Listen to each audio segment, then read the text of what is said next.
Welcome to Talkin' Fly Guys with Travis. I'm your host, Travis Ballinghoff.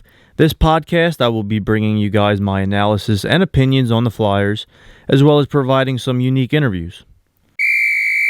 This week, we don't have an interview. It's just me.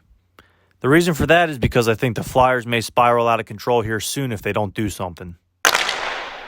Let me start off by saying that for the most part, I liked the Flyers' start to the season, and they are definitely better than last year.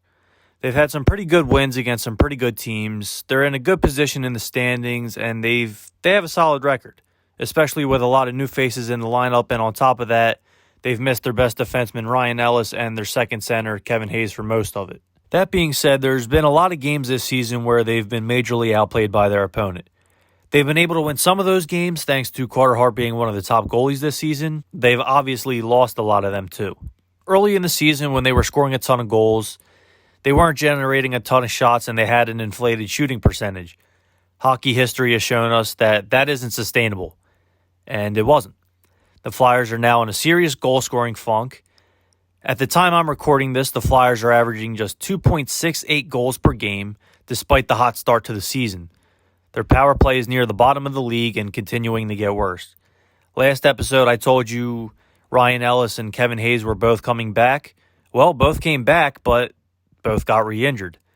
Ellis is now out 4 to 6 more weeks, and we're still waiting for an update on Hayes.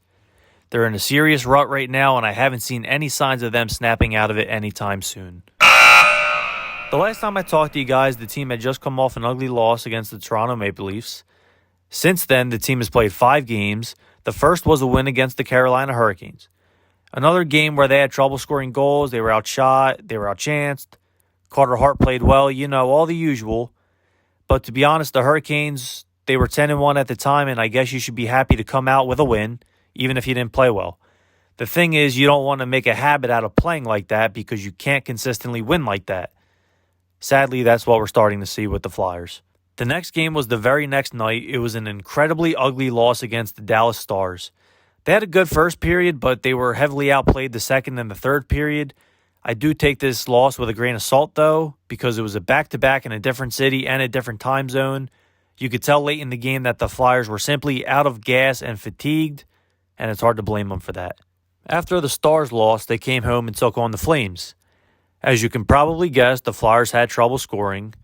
The Flyers did play okay in the game. It was chippy, it was hard-hitting, it was fun to watch.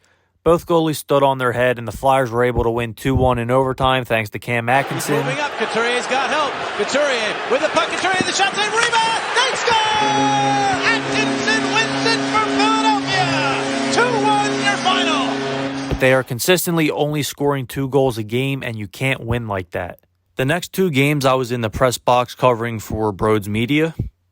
The first being against the Tampa Bay Lightning. They were heavily outplayed in the first 2 periods and had no business being in that game. Thankfully, G and TK were able to capitalize on a couple Lightning mistakes, and Carter Hart stood tall on his head. They had a very good third period, but were down late 3-2.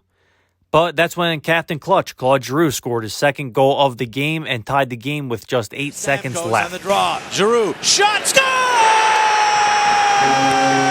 The captain with more magic, and this game is tied at 3. The Flyers did ultimately lose in overtime. It was another game where they were outplayed for 2 periods, but they were able to get a point by the skin of their teeth. Fifth and final game of the stretch was against the Boston Bruins. I was in the press box for this game as well. Again, the Flyers only scored 2 goals. Again, the Flyers were severely outplayed. One thing that really bothered me this game was how many times the Flyers failed clearing the puck out of the zone. They lost 5-2, and deservedly so. The Giroux-Brassard-Atkinson combo played very well. Besides those 3, many others did not. For the upcoming schedule, they play the Lightning again on Tuesday, and then the Panthers the very next night. They get Thanksgiving off, and then they play at home against Carolina for the Black Friday special. So where do we go from here? Well, their top prospect, Morgan Frost, is dominating the minor leagues at the moment. He's scoring a ton of points, and I don't see any logical reason why he shouldn't be called up. I also think power play coach Michel Therrien should have been going a long time ago, and I hope we see that soon. If not, I'm scared this team won't turn it around anytime soon. I hope you enjoyed this episode. Leave me a comment or send me a tweet at TravyBallin26 and let me know if you agree or disagree. Make sure you tune back in next week to hear my analysis and see if the Flyers were able to turn things around. Also, I'll make sure I'll have a new interview for you guys. This episode was produced, written, and edited by me. I'll talk to you next week. Go Flyers!